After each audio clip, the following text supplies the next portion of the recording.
자, 연준 위원들 금리 인상 신중론 제기. 연준은 좀 얘기가 길어지는데, 이 얘기가 뭐냐면, 그러니까 얼마 전까지 트럼프는 금리 인상을 하지 마라, 더 이상 하지 마라라고 했고, 연준에서는 금리 인상을 해야 된다라고 하면서 이제 계속 싸우는 상황이었는데,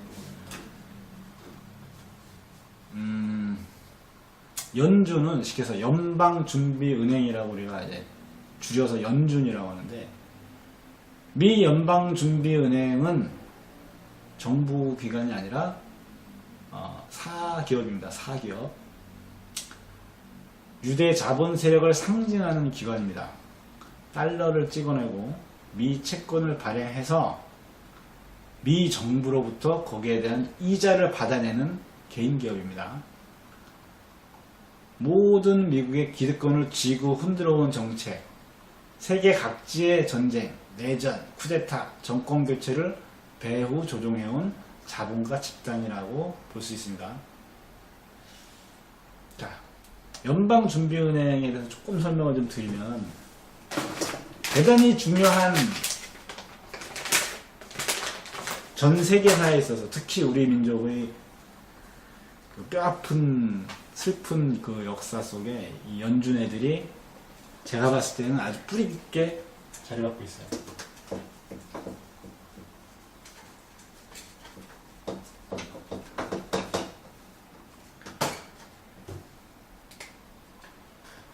유대인, 글씨가 보이나? 자, 짧게 얘기할게요. 나중에 좀 길게 다시 한번 설명을 드리겠습니다. 1913년 미국에서 연준이 설립됩니다. 미국의 달러와 미국의 채권, 그러니까 미국의 모든 그 금융 관련된 것들은 연방준비은행이라는 유대인 자본가 단체에서 다 관리하게 된 거예요.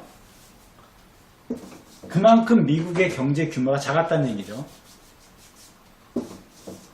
그랬는데, 근데 당시에 미국에는 유럽에서 그 기근, 그 다음에 산업화를 이루었지만 그 노동자들의 삶은 항상 힘들었으니까 이런 사람들이 미국으로 많이 넘어와요. 이민을 와요. 왜?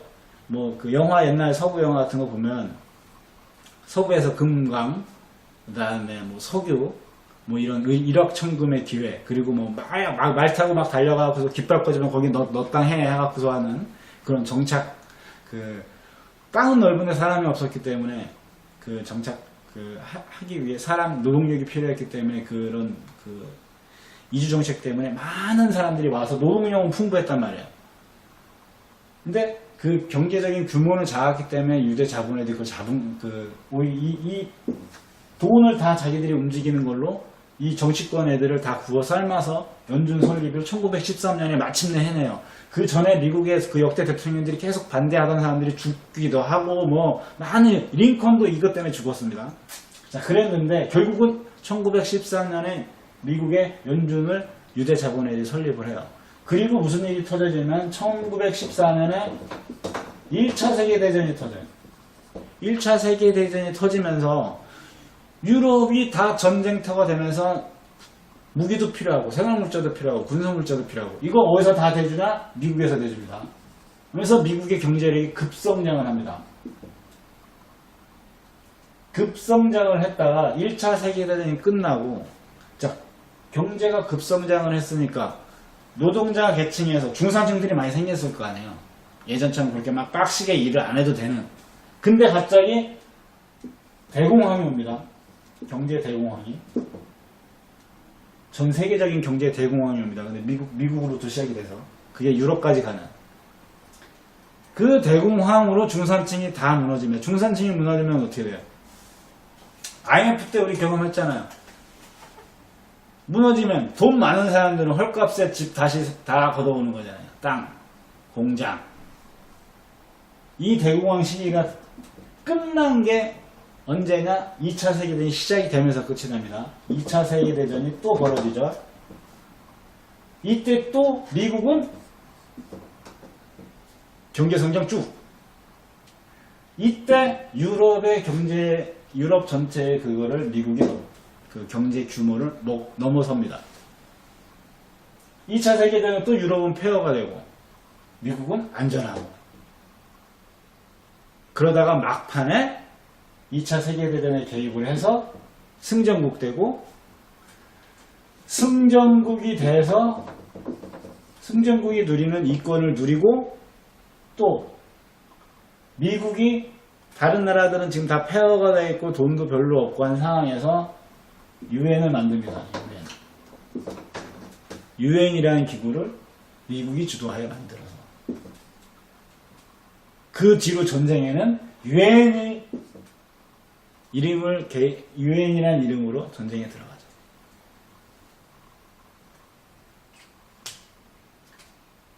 자, 왜 이 얘기를 했냐면, 이 유대 자본가 애들이 돈을 늘리는 방식이 항상 전쟁을 통해서 돈을 늘려가요. 전쟁을 통해서. 그 이후에도 계속 이 전쟁에는 얘네들이 관련이 돼 있는 거고, 그래서 미국의 경제 기반의 70%가 군산 관련 군수산업. 그러니 미국은 전쟁 없이는 나라가 돌아가지 않는 나라가 된 거죠. 이 연준 애들하고 이제 트럼프가 싸웠죠.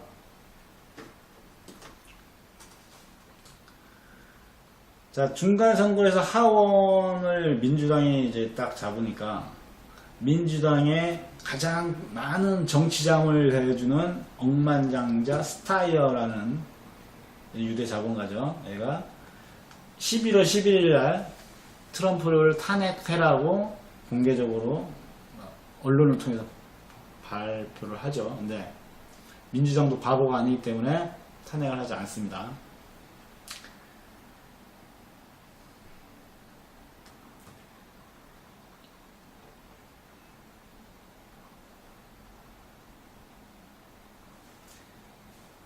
트럼프가 기존 정치인들과는 좀 다르게 보는 이유 중에 하나가, 제가 트럼프는 쉽게 얘기해서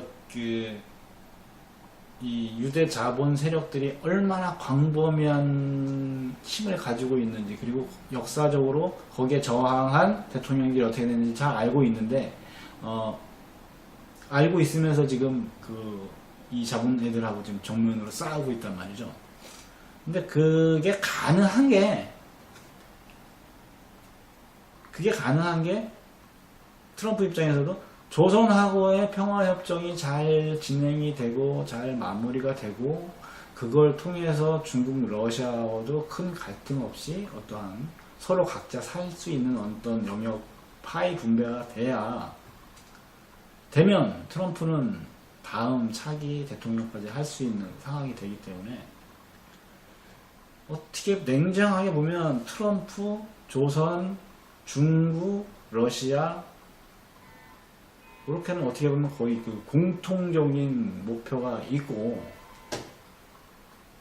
트럼프에 반대하는 그 유대 자본 세력들도 또 공공의 적이 되고, 왜? 유대 자본 세력들이 중국의 경제를 흔들흔들, 그 다음에 러시아의 내부 경제를 흔들흔들 하려고 해왔기 때문에, 중국이나 러시아 입장에서도 트럼프를 찍어 누르려고 하는 유대 자본 세력 애들은 눈에 가시죠.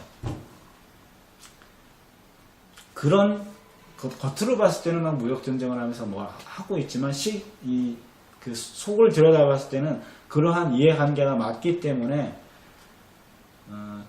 지금의 이 북미 대화 분위기는 앞으로도 계속 제가 앞으로도 그물살을 받을 것이고, 만약에 이 유대 자본 애들이 계속 딴지를 걸고 뭐 이걸 방해하기 위해서 뭐 한다라고 하면, 그때는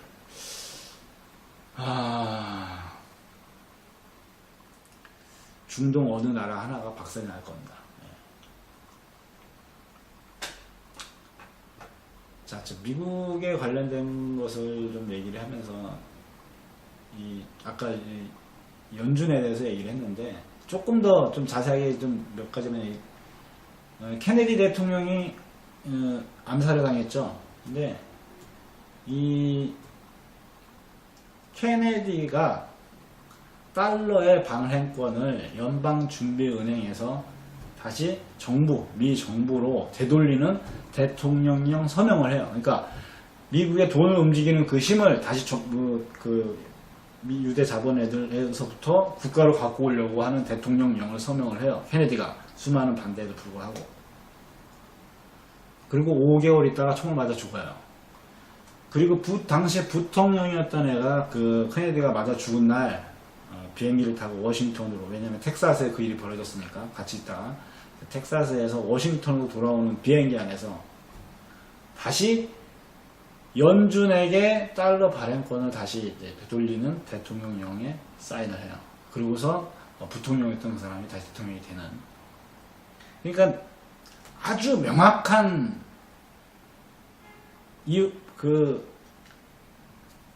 우리가 상식적으로 봐도 얘네들이 그래서 그랬구나 라고 하는 그 상황이 있지만 미국이라는 나라에서는 아직도 미스테리라고 떠들어대고 있잖아. 9.11도 미스테리라고 떠들어대고 있듯이. 링컨도 마찬가지죠. 링컨도 대통령을 한 번 하고 재선이 된 상태에서 새로운 달러를 찍으려고, 링컨은 새로운 달러를 찍으려고 했는데 결국 총 맞아 죽었죠.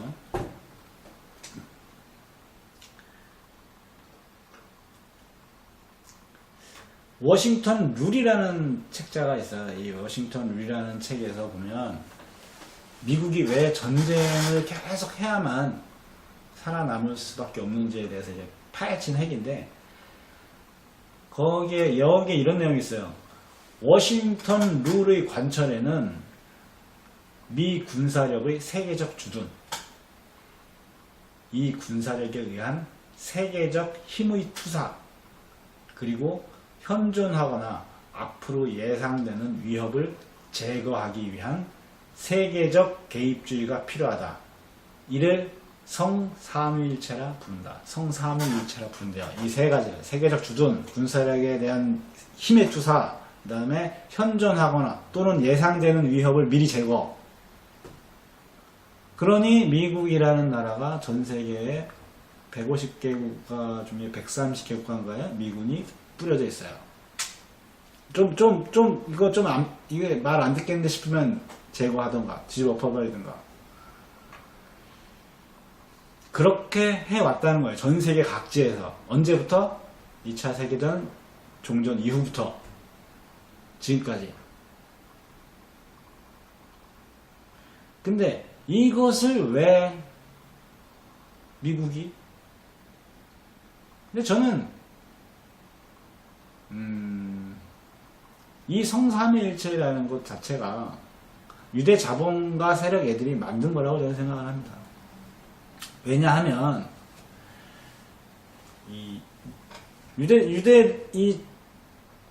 얘네들이 제일 잘하는 게 돈 가지고서 돈 굴리는 거거든요. 그러니까 고리대금, 예전으로 치면. 그러니까 베니스의 상인이라는 소설에서도 보면 뭐 돈을 못 갚으면 그 돈 무게만큼의 뭐 살점을 떼겠다 뭐 이런 식으로 해가지고서 이제 나중에 재판 받을 때는 피는 흘리지 않게 해라 해갖고서 이제 그 피해자가, 그러니까 이 살점 안 떼어 못 뛰게 만들어는 그런 소설이 있었죠. 근데 그만큼 그 유대인에 대한 인식들이 별로 안 좋았단 말이죠. 유럽 내에서도 그 사람들이. 근데 돈귀신, 스크루지, 그런. 근데 얘네들이 제일 잘하는 게 그거고, 탈출하는 게 제가 봤을 때는 그거밖에 없어요. 그런 짓거리. 근데 그게 일반적인 사람들이 생각할 수 없는, 나는 내가 몸담고 있는 건 이곳인데 저쪽하고 이쪽하고 전쟁을 하고 있는데 돈 되면은 이쪽 갔다가 이쪽 갔다가 이쪽 갔다가 이쪽 갔다 하면서 이 사람이 얼마가 죽던 그런 짓거리들을 아주 자연스럽고 너무 잘해요. 그러다 보니 유럽 내에서도 분명히 많은 그 위협을 느끼고, 또 유럽이라는 데에서는 서로 간의 전쟁이 막 벌어지니까 자기들의 생활태도도 전쟁터가 되니까, 제가 봤을 때 얘들은 미국이라는 땅, 전쟁이 계속 벌어질 수 있는 유럽이라는 곳가 멀리 떨어져 있고, 그 당시에는 탄도미사일이 없었으니까 자신들의 안전을 유지할 수 있는 미국이라는 곳에 가서 이제 막 시작하는 아무것도 없는 사람들을 데리고 자신들의 자본력을 가지고 나라를 어느 정도 만들어 놓고, 그리고 그 돈으로 정치권들을 움직여서 자신들이 모든 돈을 움직일 수 있는 조건을 만들어 놓고, 그리고 권력자들 자신들이 돈으로 또 쥐고 흔들어서 자신들의 군대 국가를 만들었다라고 저는 생각을 합니다.